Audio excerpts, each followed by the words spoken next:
In today's video, I'm going to teach you how to find the Squarespace login. Squarespace login page.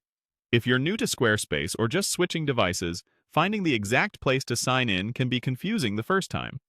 I'll walk you through it so you can get to your dashboard quickly and safely. Start by opening your web browser and going directly to squarespace.com. Take a quick look at the address bar to make sure it's the official site and that you see a secure connection. This simple check helps you avoid look-alike pages and keeps your account safe.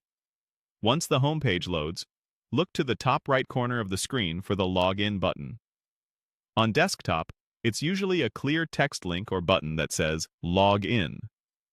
On mobile, you may need to tap the menu icon first, then choose Log In from the menu list. Go ahead and click or tap Log In. You'll be taken to the Squarespace sign-in experience. Here, you'll see a clean panel in the center of the page with the available login options. The key actions are typically highlighted so they're easy to spot. If you sign in with email, click into the highlighted email field to bring it into focus. If you use a single sign-on method, like a connected provider, click the highlighted button for that option. Squarespace may briefly redirect through its secure login service. That's normal. If the login window appears as a pop-up overlay, click the highlighted area in the middle to activate it. That ensures your cursor is inside the panel and that your keyboard focus is in the right place.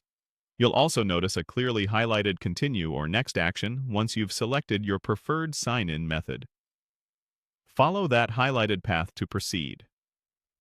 A couple of quick tips to make this even smoother. If the login button isn't visible right away, resize your browser window or scroll to the top. On smaller screens, it can be tucked into the main menu. If the page doesn't load properly, refresh the page or try another browser. Browser extensions that block scripts can occasionally hide login panels, so temporarily disabling them can help. Once you've reached the login panel, consider bookmarking that page so you can return to it in one click next time. That's all there is to it.